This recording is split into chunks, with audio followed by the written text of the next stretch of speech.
Уважаеми зрители, сега ще продължим темата за фамозния град, така да се каже, край Варна, отново с професор адвокат Иван Тодоров, защото той беше човека, който миналия петък пусна, така да се каже, фитил, запали бомбата за това, че има възможност да не се бута построеното, така както ако трябва сега да се изпълни закона, той е такъв, всичко незаконно се рути до основи.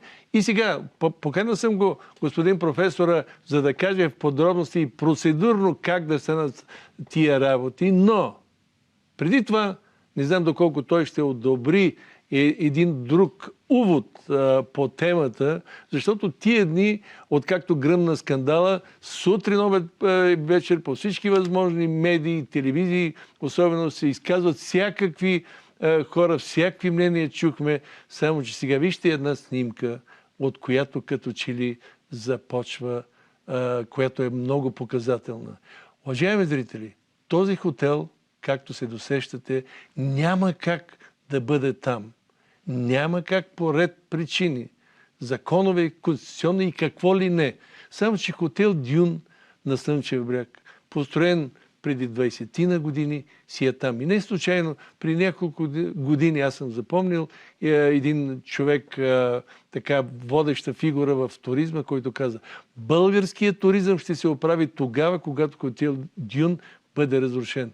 Само че, както виждате, не само, че не е разрушен, а той си е на идеално място и си е там. Така че безчинствата от законова гледна точка в българския туризъм, те си от край време, пък и не само в туризма, извън туризма и въобще нарушаването на правилата си от край време. Вярно е, че ние сме царе в това да не знаем мярка, мащабите да са такива, каквито ги няма никъде по света. Аз не знам на друго място по света да се окажат 104 сгради незаконни. Не знам да има такова нещо. Но сега, пак казвам, Дюн като единица мярка не само за управяне на българския туризъм, може би когато бъде, ако бъде разрушен хотел Дюн, тогава и има все по-голям шанс и България да се оправи, защото се предполага, че тогава правото ще наделее. Така че, господин професоре, сега отиваме по нашата си тема. Как може да бъдат спасени тези сгради, да не бъдат разрушени, защото ми е болно всичко. Страшно сериозно, когато видя да е сложена тухла върху тухла, колкото и селски да звучи, и в същото време плаче ми се, когато нещо се руши, особено когато е направено красиво, модерно и така нататък. Много е хубаво да има тухла върху тухла, много е хубаво да се строи, особено когато се строят красиви сгради. Но нека да ви кажа едно нещо много просто.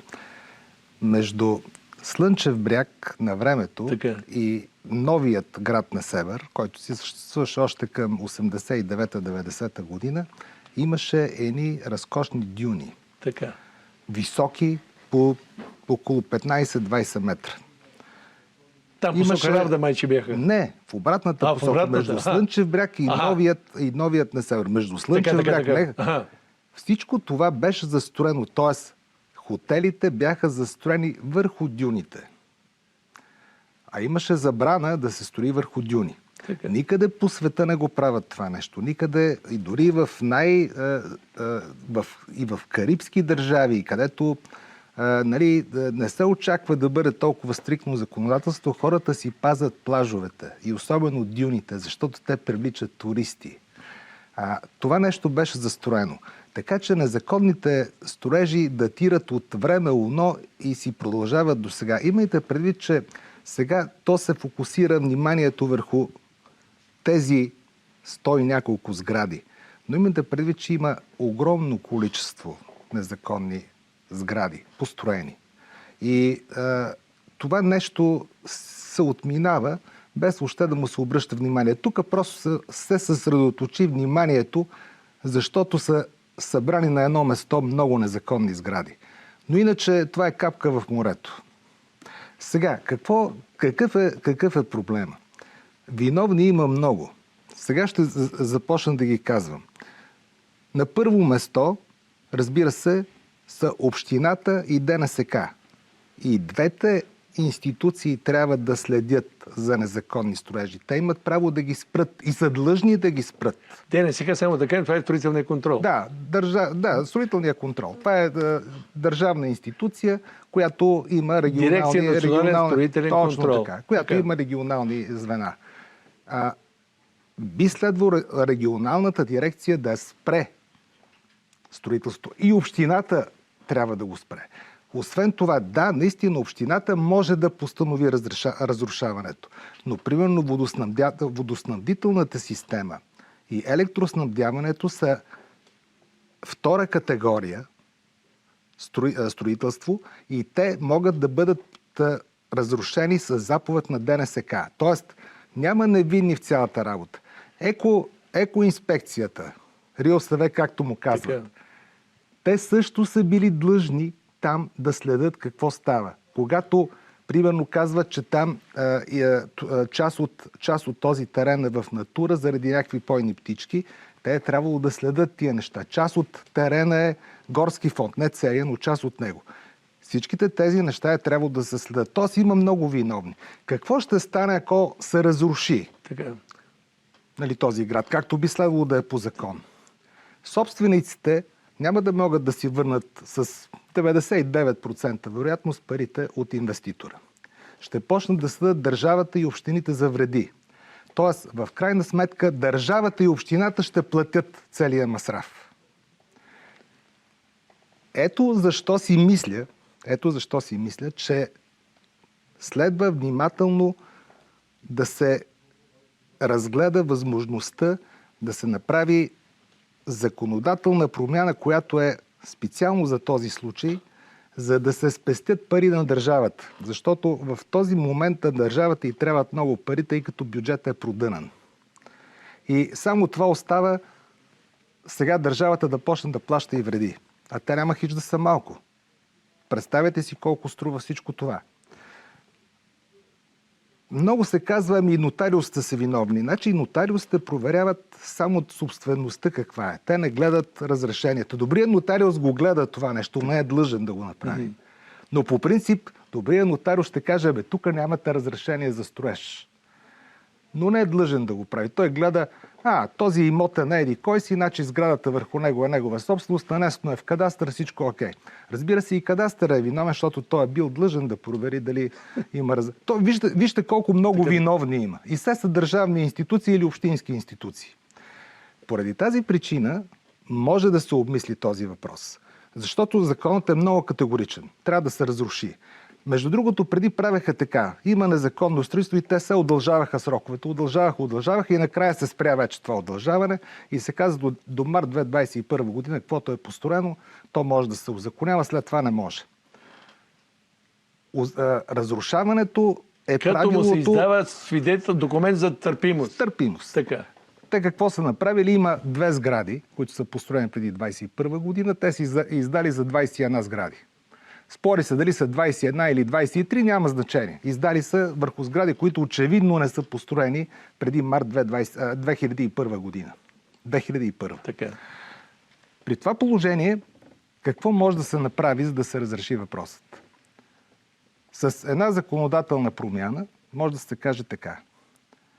Специално защо трябва да се направи тази промяна? Защото имаме чуж инвеститор, който вероятно си е дръпнал някъде парите. Ако имаше една голяма българска компания, която беше строила там, която си е тук с активите и от нея могат да се съберат парите, няма проблем с разрушаването. Разрушава се, вземат се парите от инвеститора, той да си е мислил. Да. Обикновено те имат пари. Обикновено. В случая обаче няма как да се вземат парите от инвеститора. Държавата ще трябва да плаща, ще има хора, които ще останат на улицата.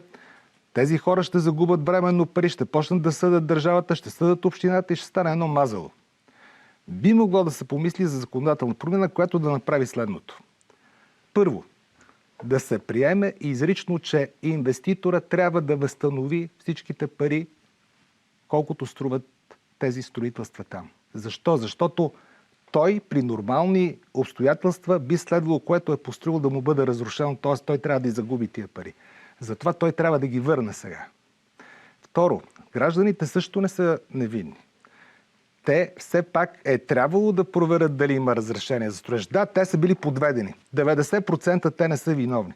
Но 10% все пак трябвало да си погледнат, има ли тук разрешение за строеж? Защото разрешението за строеж е основното нещо. Затова, ако се приеме такъв закон, трябва да се предвиди един малък процент, примерно под 10 или 10%, гражданите да възстановят тези суми, ако искат да могат да ползват своите имоти.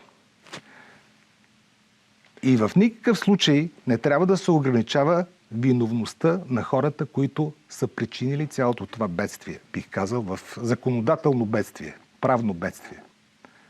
Те трябва да си понесат отговорността. Това, че се узаконява нещо, не значи, че те не са извършили незаконни действия. И това трябва изрично да се упомене. Ако се направи такава комбинация, ще има една справедливост, според мен. Защото инвеститора си носи отговорност. Ако му намерят някъде пари, ако могат от някъде да вземат нещо, ще му го вземат. Освен това, има сгради, които са в недовършен вид и вероятно не са продадени. Те трябва да бъдат разрушени. Няма никакви основания те да бъдат оставени. Не е ли по-разумното да се довършат и да се продадат и държавата да... Прекомерно ще е. Значи, във всяко едно нещо не трябва да има прекомерност. Значи, ако закона прави изключение, трябва да е вече в по-голямата крайност. Почнали са да строят нещо в груб строеж. Стойността му е 1/4 от реалната стойност на сградата. Не са продадени жилищата. Това трябва да се разруши все пак. Защото не бива закона все пак да отива към пълно изключение, защото всички други, дето имат незаконни строежи, ще скочите, ще кажете, ама дайте и ние. Ето, ние тук сме построили и тук сме взели, дайте и ние да си узаконим. Трябва все пак да има някаква мярка. Чувство за мярка е много важно при една законодателна промяна. Да разбирам ли, че фактически той, който всички тия, които са платили за своите апартаменти, трябва сега да се бръкнат с още 10% от стойността? Справедливо ще е малко да се бръкнат, защото не може някой, който купува нещо, да не се погрижи за собствените си интереси. Да, той вижда, че има строителство. Да. Той може да си е издал нотариален акт. Нотариалният акт не е индулгенция за законосъобразност на строителството. Може да се помисли единствено за изключение за тези сгради, за които има удостоверение за търпимост, тъй като това вече е доказателство, че сградата е законна. При тези, които са в тези сгради, не би следвало по никакъв начин да им се искат каквито и да е пари, защото те имат официален документ, който удостоверява законността. Той е незаконосъобразно издаден, но хората не са длъжни да преценяват законосъобразността на административните актове, а това е административен акт. Биляна Якова, бивша общинска служителка, която се скъсва да пише в интернет, която се опитам, веднъж говорих за малко с нея, каня я от сумата и време, не вече спря и да вдига телефон. Тя казва, че тези сгради, които имат документ за търпимост, една тук не може да бъде съборена от тях. Не е така. Не е така и ще ви кажа защо. Защото документа, който се издава за търпимост, е незаконосъобразен. Той е нищожен. Не само, че е незаконно. Той е нищожен. Той не може да породи правно действие. Защото директно противоречи на така наречената материална норма. Тя казва така: сгради за търпимост само тези, които са построени до март 2001 година. След това не може. Това е директно нарушение на материалната норма и административният акт, който е издаден в пряко противоречие с закона, той е нищожен. Така че удостоверенията за търпимост не пораждат правно действие като нищожни. Все едно, че ги няма. Но те създават опасна правна привидност и гражданите не са виновни в този случай, защото за тях това е един административен акт, с който те се съобразяват.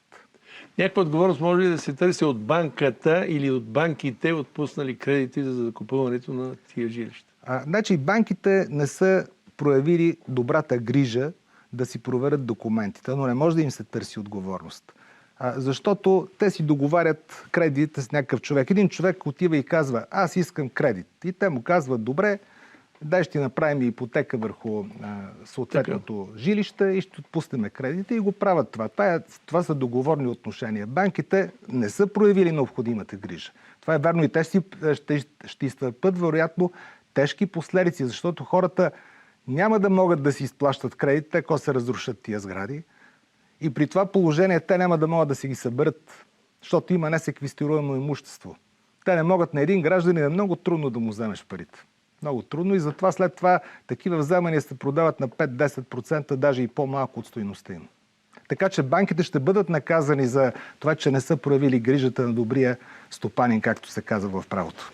Други думи, сега купил съм си там апартамент, обявява се за незаконно строителство, сключил съм ипотечен кредит, търсят от мен 100 000 евро, примерно. Аз казвам, взеха апартамента, какво правим? Ами, има Няма да плащам. Не плаща и има несеквестируемо имущество. Ако има някакви сметки някъде, ще му ги запорират. Но не могат да му вземат жилището, в което живее, не могат да му вземат абсолютно насъщни необходими неща. Много е трудно от един гражданин да се вземат пари. Казвам бил, примерно, могат да му вземат от трудовото възнаграждение. Ама ако ти почнеш да работиш, примерно, така че да не могат да ти вземат от възнаграждението, има такива начини, за съжаление. Нищо не може да ти вземе банката. Освен това, тя, ако ти взема 1% от трудовото възнаграждение, ще има да ти го взема толкова много години, че няма да може да си върне парите. Не са прости нещата със събирането на дължими пари. Иначе банката ще си гони нещата. Кредитът си е валиден. Той не се нарушава от това, че е незаконно строителството. Просто няма да има, тя не може да се събере парите от ипотеката, ако сградата бъде разрушена, защото няма да има обект, който да го извади на публична продан. Според мен тук един бизнесмен да тръгне и да инвестира, защото тук става дума за поне 100 милиона евро. Абсолютно. Значи той какви гаранции трябва да има железни, за да... И такава ни е била държавата. Значи, защо се очудват? Значи, човек може да извади невероятни неща случващи се в България. За съжаление, това е действителността. Не може човек да повярва, че в един голям град се стои един малък град в него и абсолютно всички държавни и общински органи си правят пас. Ами, ако някой се беше проявил да отиде да даде една пресконференция, ще да се сложи край на това нещо. Ама никой не направи нищо. Това му се чуде на кмета Коцев. Защо си трябва негови такива общински органи, комисии излезе с предписание за спиране? Има предписание. Нямало последствия. Да, има предписание. Няма последствия, обаче той си трае години наред. Има предписание. Сега въпросът е, че в един момент той изчезна за 5 месеца от сцената и имайте предвид, че то не е само, че го вкарват в ареста. Когато почнат да ти водят дела, да те викат на разпити, да се занимаваш с адвокати, с процесуални действия, с опасност върху тебе и върху семейството ти излизаш от контрол вече. Ти не си същия, ти не си деен кмет. Не можеш да бъдеш деен кмет. В смисъл, това не зависи от самия човек. Него го изваждат извън контрол. Преди това обаче, той е трябвало да вземе по-решителни мерки. Взети са някакви мерки, но не са тези решителни мерки, защото, примерно, там се казва, имало хора с автомати. Първо, какви автомати? Значи автомат не се дава разрешение така да притежаваш. Това нещо не може да стане. Може да имаш ловна карабина, но не и автомат. Второто нещо, дори да е имало такива, има общинска полиция, не само друго. Отиваш с общинската полиция. Те ще извадят да стрелят срещу общинската полиция. Не, няма да стрелят. Но пак казвам, не знам точно какво е било състоянието на кмета. Къде са го гонили, къде са го преследвали, кога са образували първите процесуални действия срещу него. Сега ето виждате, че въпросният собственик на КУП, той е скрит свидетел. Доста са комплицирани там нещата. Тоест не може да му се търси пълна вина на кмета. Не казвам, че не може да му се търси въобще вина, но не може да му се търси вина в пълен размер. Днес уикенд излиза с варианта, че не изключват нов арест на кмета. Значи, то всичко на този свят може да стане. Значи, за нов арест трябва доказателства. Вижте, когато има корупция, как се доказва тя? Белязват се пари, хваща се и тогава го вкарват в ареста, както имало такива случаи. Ама някой казал нещо и да те вкарат в ареста, това по принцип не се прави. Какъвто е случай с Коцев. Да, какъвто е случай с Коцев. Да, някой казал. Този казал, он е казал, е хубаво да е. Някакви доказателства казал някой. Дума срещу дума. Не се прави. Корупция по света не се доказва по този начин. За пръв път, преди няколко дни го доказа бившия областен управител на Добрич, който човека идва с предложение за подкуп, уведомява службите, идва човека с поршето и с 20 000 евро, сгепсват го там, заковават го, така както се прави. Както по цял свят прави. Както по цял има свят се специални разузнавателни Да, средства, да. има Значи не може само със свидетелски Само, показания че да според стане мен това е единственият случай афери на този Асенов, ако не се лъжи моя фамилия. И в Красно село случая с И след, кметицата. и след няколко дни го смениха, разбира се. Както смениха, така. И така. Добре, последно, доколкото разбирам, първата стъпка би трябвало да е промена в закона. Ако държавата реши. Това е вече въпрос дали държавата ще каже не, ние сме много принципни, всичко незаконно се разрушава, или ще каже тук има твърде много вина на държавата и на общинските органи и ние искаме все пак да направим едно изключение и да спестиме на държавата пари. Защото държавата, като разруши сградите, на първо место ще накаже себе си. Ама точно в този момент да се наказваш, да плащаш много милиони, е малко прекомерно, според мене. Ама преди това нещо майче се ослушват, за да извикат бившия шеф на ДАНС, който е издал заповед и след това отменил заповедта си за вижте, много неща стават в държавата и вижте, при най-доброто желание на едно правителство да промени нещата, то няма как да почне с чисто нови хора. Защото хората все пак трябва да ги вземеш от някъде и да знаят нещо.